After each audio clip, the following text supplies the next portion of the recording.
Welcome to Lost Relation Chronicles. I first met Tim about 2 years ago when he walked into the restaurant where I was working as a hostess. We chatted while he waited for the rest of his party to arrive. He was tall, kind of thin, but with a toned build, and had this great, warm smile. I could tell he was a little shy from the way he spoke, soft, with indirect compliments, and how he avoided making eye contact. It was clear he was interested in me, but not in the pushy way some guys can be. The type that would have taken my playful touches as a cue to invite me back to their place. Tim, though, was different. He seemed like the kind of guy who genuinely wanted to get to know me. Now, I'm not a supermodel, but I know I've got my own appeal. My name's Kathy, and I'm 5 feet 4 inches, about 160 pounds, but it's all in the right places, my chest and hips. I've got a small waist, thick legs, long dark hair, and a smile that can light up a room. According to Tim, though, my best features are my deep green eyes, with my lips coming in a close second. At least, that's what he says. But when we were in bed, he wasn't exactly focusing on my eyes or my smile. As the night went on, I could tell Tim wasn't really into the whole gathering. The group he was with were clearly his co-workers, and while they praised him several times, he didn't seem comfortable. So, I decided to step in. I walked over to their table and told him he had an emergency phone call. He looked confused, saying no one knew he was there. I just smiled and guided him away, leading him into our employee lounge for a little break from the party. "Where's the phone?" he asked. "Well," I began, "you seemed a little uncomfortable, so I thought that I would get you out of there.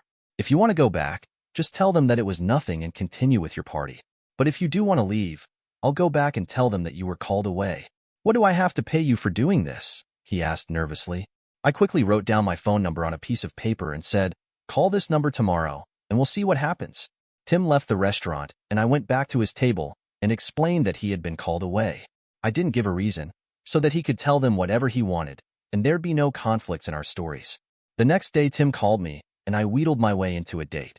We had so much fun that I didn't want it to ever end.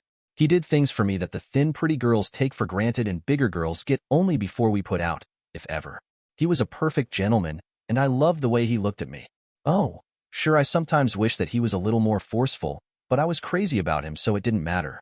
He closed his eyes and placed his lips against mine with a gentleness that I still remember today.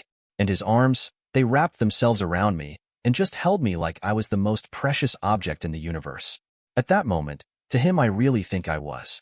He also didn't just run his hands all over me grabbing whatever he could. When we broke the kiss after what seemed like forever, but was probably only a few seconds, the look in his eyes told me everything I needed to know. This was my guy, and I was his. Over the next few months our relationship progressed at its own pace.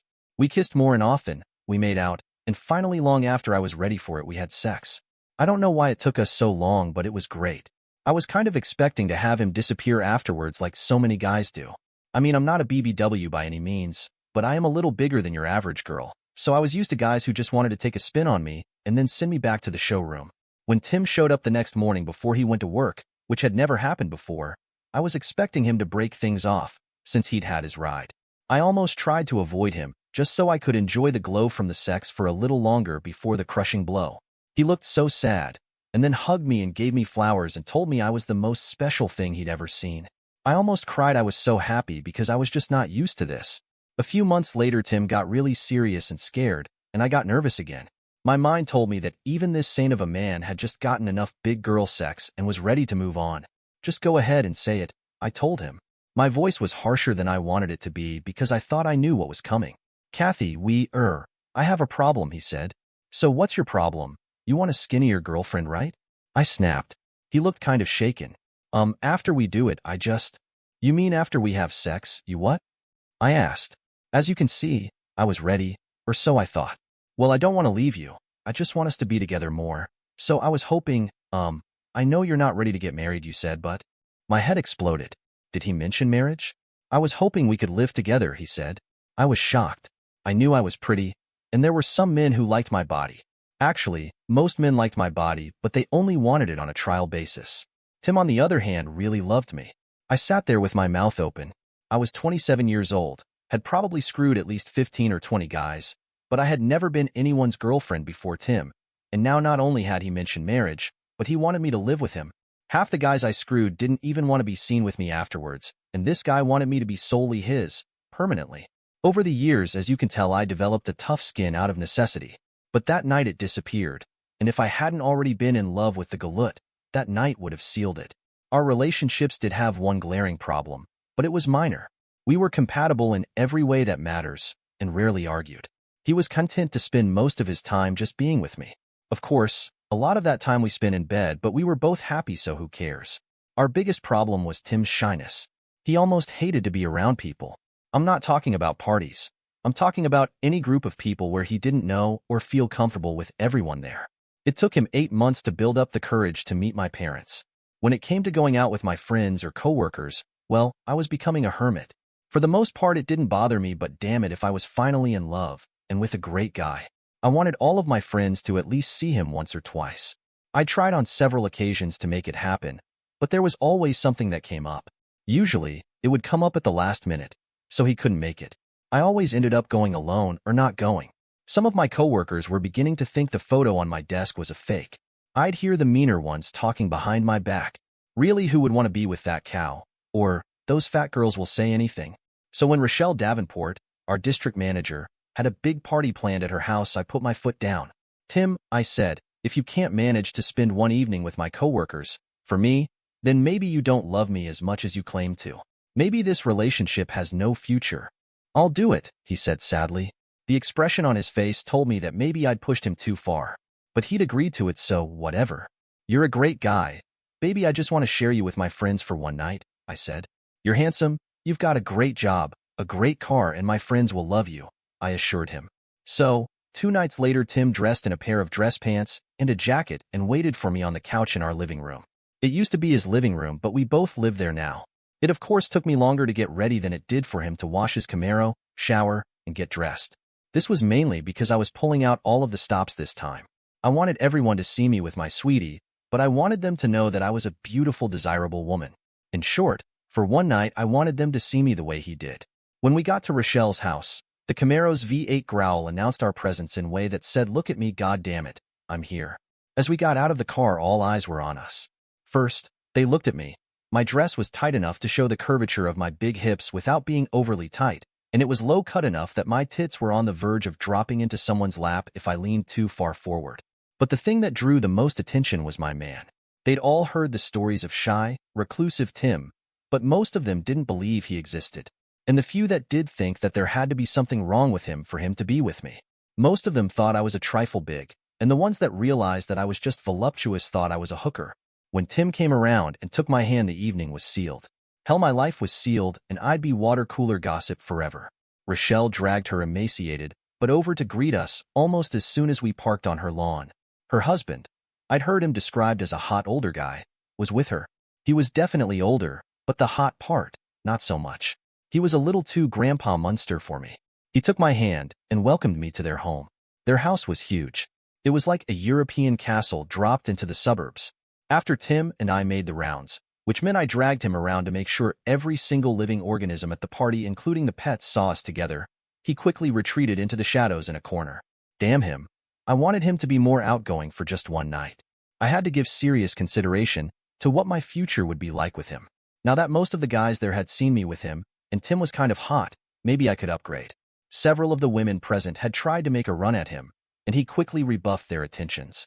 During the evening, I'd noticed that whenever my glass was empty, Rochelle's husband was there in a second to refill it. By the time he offered to give me a tour of their house and the grounds, I was feeling no pain. As soon as we got upstairs away from the crowd, I noticed his hand on my hips, and it was no accident. "I've heard a lot about you," he breathed into my ear. "Like what?" I asked. If it hadn't been for all of the liquor, I'd have moved his hand a long time ago, but the combination of liquor and frustration was amazing. Like, maybe you'd be better with an older lion as opposed to a younger mouse. He leaned in and kissed me. It felt really good to have someone go after what they wanted. He didn't wait. He didn't ask. He just saw what he wanted and took it. My failure to stop him only led to him becoming even bolder. The next thing I remembered, he had me in a room upstairs on my back, making out like we were teenagers. We only stopped when someone opened the door and looked in, looking for the bathroom. "Hey, Kathy, your, honey, was looking for you." That tore it for me right then. Tim couldn't even hold a conversation with a few people that were important to me for a few minutes. I locked the door and noticed that I felt kind of woozy as I stepped back towards the bed. I looked at the clock next to the bed. Had I really been away from the party for nearly an hour? The clock must be wrong. I wasn't that drunk. As I stretched out on the bed, I noticed that Ron was already naked. Pretty sure of yourself, aren't you? I asked. Nope, just pretty sure of you, he smirked. I wonder what he meant by that, but I didn't have time or the inclination to figure it out. Old Ron started having sex with me. It was such a change from having to always be the aggressive one when it came to sex. After I got started, old Ron didn't last too long. Hey, I said. Shut up, fat blob. What? I asked in surprise. What did you say?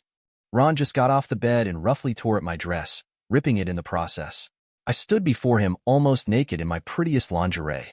I had intended to put on a little show for him after the party, but it seemed like someone else would get the benefit of it now. Dance for me, baby, he slurred, lying back on the bed. Let me watch you move those big water-filled melons and shake that fat butt. I guess this was his way of talking sexy, but it was really insulting. And something else I noticed, Tim usually spent a lot of time cuddling me and making me feel good. He made me feel like I was beautiful and special. I suddenly realized that Tim's reticence wasn't because he was timid. When we were alone, he was far from it. Tim waited for permission because he loved me and respected me. Tim also wanted both of us to enjoy it when we were together. Right now, it seemed that this was all about Ron. The way he had me feeling right now was as if I was just some hooker he'd picked up.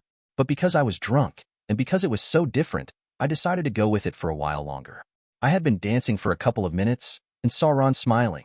I couldn't tell if he was enjoying it or laughing at me because I'm not much of a dancer. Ron jumped off the bed and threw me down on it. He rolled me over and just started having sex with me again. It hurt like hell. I was about to protest, but he shot back. Shut up and like it, Tubby. What? I asked again. This was so bad it was almost assault. The only thing good about it was that it was over quickly. He grunted a couple of times and then rolled over trying to catch his breath. I just laid there trying to figure out what I was going to do. I couldn't scream assault because I'd willingly come up here with him, and more importantly, I didn't want him to know about this at all. Plus, there was the problem of Rochelle. If she found out about this and didn't believe me, she could make my job a living hell for me or even get me fired. So, I just lay there and finally fell asleep.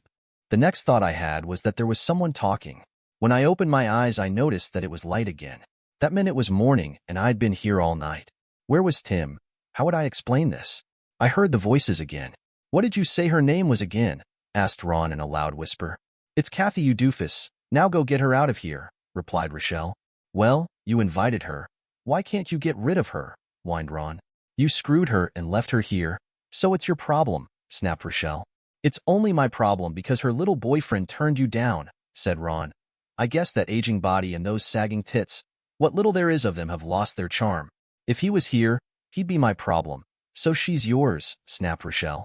But she works for you. Why can't you do it? Asked Ron in a quiet voice. You didn't seem to have any problem talking to her last night, said Rochelle.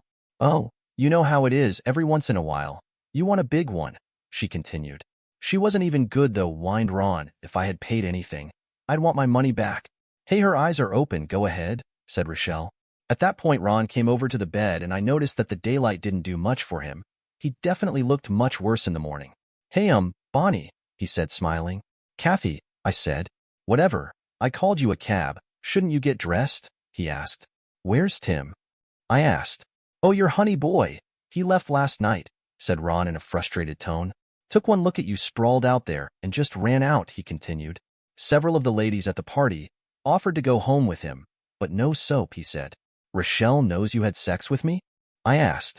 Of course, we have an open marriage. That's the point of these parties, to try out different people and different things. They add a little fire to our relationship, he said proudly. Actually, we hate each other so much. We couldn't even think about having sex, he said. The only reason we don't get a divorce is because we'd be worse off alone, he said. A pretty messed up relationship, that's why it's open, he said. Well, I'm pretty sure it's messed up mine. It's going to take a lot to get him to forgive this. I don't think he will, said Ron. He seems like the true blue type, Ron said. You know, like he was madly in love with you. Like you were, he laughed, his dream girl or something. I'm sure seeing you laying there with your legs all open just broke his poor little heart. He laughed again. I turned around and looked at him. Why would you let him come in here? I asked. I didn't, Rochelle did. He turned her down flat, and she really wanted him. A lot of the women at the party did, but he wasn't having it. He said he loved you, and he's going to marry you. He laughed again. So Rochelle brought him up here to show him that you had no problem doing it, so he should too, said Ron. She can be a really vindictive bitch when she wants something, he laughed. So the two of you just screwed up my life for the fun of it? I hissed. Hey, you're a big girl, a very big girl. You knew why we came up here, he replied. I got what was left of my clothes and put them on, and of course my dress was ruined and would no longer close. I found my cell phone in my purse. I called Tim because I didn't want him to see me like this. It would only make things worse. I was hoping that he'd gone to work, so I could slip into our place and fix myself up. Then I'd call him and be waiting for the confrontation when he got home. This would be our first major fight, but I was sure if I promised him it would never, ever happen again. Maybe in time we'd get past this. Tim didn't pick up. In fact, my call went straight to voicemail as if his phone was turned off. Tim never turned his phone off. He always answered my call on the first ring. He was obviously angry. The cab arrived and the driver blew his horn. I spotted Rochelle on my way out. I don't know what made me do it, but seeing that skinny woman standing there smirking at me caused me to have a temporary loss of brain function. So, as I passed her, I just took a swing at her and knocked her flat on her butt. I got into the cab holding my dress together, and with as much dignity as I could muster gave the driver my address. He must have been trying for a big tip because he didn't say a single word to me. He just drove. When I got to our building, though everything seemed normal, I felt a sense of dread. I looked around and didn't see Tim's Camaro in our parking spot, so he wasn't here. That was a good thing, I thought. As I got to our floor, I saw that someone was moving in or moving out. There were a lot of suitcases lining the halls. They looked like our luggage, but then most suitcases really do look the same. I got my keys from my purse. Rochelle and her husband hadn't heard the last of this, but first I had to straighten out my life. For some strange reason, I couldn't get my key in the lock.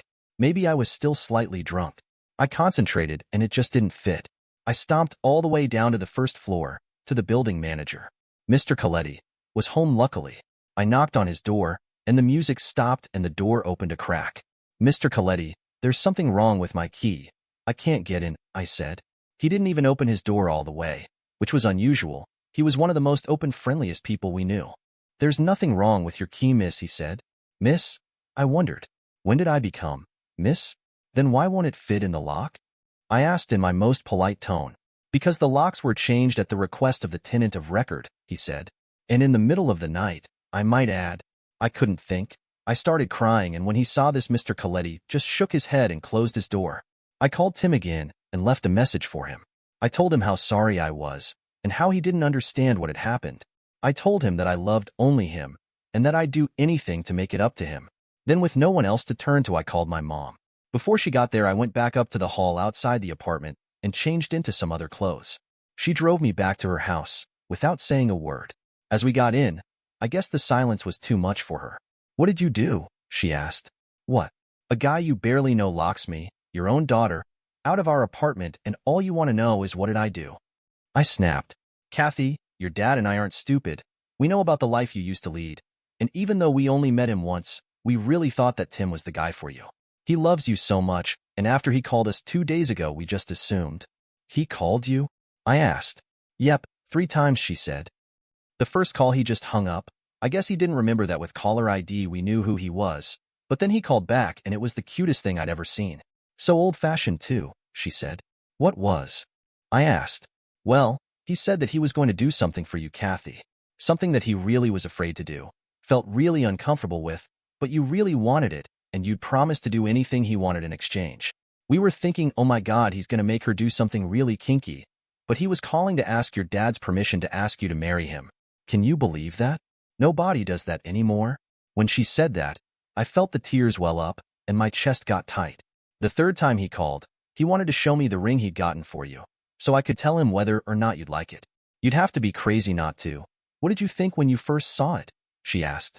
Then I started crying, and my mom asked me again, what did you do? Kathy, please tell me you didn't turn him down. Kathy, I'm your mother, and I love you, but you're not getting any younger. You're cute as hell, but you may never get another offer this good. He's a really nice young man. He's handsome. He's got a good job, and he obviously loves you. That boy really thinks you're something special. Why wouldn't you marry him? She demanded. My mom's mouth dropped open as if she'd just realized something. That's why you've never brought any boys home to meet us. She stuck her hand over her mouth and looked at me and then said, You're a lesbian. No, Mom, I'm not a lesbian. I'm a 304, I answered. Then why haven't you brought any guys home? 304s get lots of guys, she replied. Mom, they don't want a relationship with me. They just want to screw me and flee me. Tim was the first one that wanted to stick around, I said. Then why didn't you want to marry him? She shot back. Mom, it's a long story. Right now I just want to sleep. I called in and told my boss that I wouldn't be in for a couple of days. I thought I heard laughter in the background as I hung up. Then I called Tim and left another message for him to please call me. I tried calling his job, but the lady who answered the phone asked who I was, and after a moment asked me to leave a message. When I asked her if he was at work, she said that company policy forbid the release of any information about their employees. But just yesterday you told me exactly which restaurant he was having lunch at and gave me directions, I said. It's a new policy, she said. Then she told me to have a nice day, bitch, and hung up. I called Tim again and left yet another message. Then I tried to go to sleep, but I just couldn't get comfortable. I wasn't used to this bed, and I wasn't used to sleeping without him. I couldn't believe how much I missed him wrapping his arms around me. Finally, I drifted off to sleep, but it didn't last long. I dreamed about Rochelle screwing Tim. Then I heard my cell phone ring and woke up. I tried to get to the phone before it stopped ringing, but I couldn't find it in time. I dropped the phone on the bed, and it started ringing again. Hello, Tim, I said into the phone breathlessly. Nope, it's Tina, said the voice. Tina was one of the women I worked with. She was more of an acquaintance than a friend, so I was wondering why she'd be calling me. What do you want, Tina? I snapped. How are you feeling, Kathy? She asked. There were crickets chirping in the silence, so she spoke up again. Well, Kathy, seeing as how you've probably broken up with that Tim guy, I was wondering if you'd be interested in making a trade? What are you talking about? I snapped. Well, a girl like you can't be too choosy, so I was thinking I'll give you my brother's phone number, and you give me Tim's? I hung up the phone. Tina's brother Matt was married and had 3 kids, 2 of them with his wife, another with one of their teenage neighbors, and regularly beat the shit out of both women. Did everyone know about last night? I called Tim and left another message. This made the 10th one I'd left. I wondered whether he was listening to them and just didn't want to call me back, or if he just hadn't gotten the messages yet. I called the number for his voicemail service and entered his security PIN number. I listened to all of his messages. Most of them were from me, but there were 3 that got my attention. One was a message from the jewelry store that told him that he couldn't return the ring because it had been inscribed, but maybe they could cover the inscription or change it if he found someone new. The next was from one of those skanks he worked with telling him she'd seen him in his office, and she thought he looked like he needed cheering up, so she was asking him out to lunch or dinner, his choice. The bitch even told him that if he chose dinner, he could upgrade to the deluxe package that included breakfast at her place for no extra charge. I should walk over there and beat the crap out of that bitch, I thought. But it was the last message that really hurt me. It was from his mother, and she told him that she loved him, and she hoped he'd feel better soon. She told him that she understood what he had lost, but sometimes the best way to get over a bad situation was to start again. Then she told him about some floozy he used to go out with who'd been back from college for a couple of years, and that maybe he should give her a call when he felt ready. It seemed like the whole world was ready to write me off, but I was determined to put this behind us and get him back. I guess this is where I should start putting together my nefarious plan to get back at Ron and Rochelle for what they did to my relationship, but there was nothing I could do. Ron didn't want me because he really liked skinny women like Rochelle. Rochelle didn't care that Ron screwed me because she knew that every once in a while, he just wanted to stick it to a big girl for a change of pace. I didn't ever want to see Ron again, and sex with him was revolting. It just made me miss Tim more. I called Tim thousands of times until one day he just changed his number and I couldn't get the new one. I tried waiting by the apartment, but he'd pull away every time he saw me, and they wouldn't let me inside the building. I couldn't get in the building he worked in either. Then one day it happened. I saw the Camaro pull up and Tim got out. He'd gotten his hair cut, and he looked great. He hadn't seen me yet, and he walked around to the passenger side. He reached in and a girl got out of the car. He took her hand and crushed my heart all in the same movement. She was the most beautiful thing I had ever seen. She had long cornflower hair, big open blue eyes, and a smattering of freckles around her nose. But the thing that hurt the most was the way she looked at him. She looked at him the way he used to look at me, and he gave her that look right back. I knew then that it was over between Tim and me. There was no way I'd ever get him back. That was 3 years ago, and I still think about him now. I have a full life, though. I go to work, still at the same restaurant chain. I got a bit depressed over Tim for a while, and did pick up a bit of weight. So, I'm no longer a hostess, but I'm the best damn dishwasher they have. Outside of work, I put in a lot of time posting ads on Craigslist. I know that there's another Tim out there somewhere. I just have to find him. I also moved into an apartment right down the street from Tim's place. It's not too close because I don't want to be accused of stalking them or anything. Besides, with my telescope, I can see right in their windows. It's almost like I was there with them. I'm just waiting for that bitch to make a mistake, and she will because she's only human. Dear listeners, please share your thoughts in the comments section below, and don't forget to like, share, and subscribe.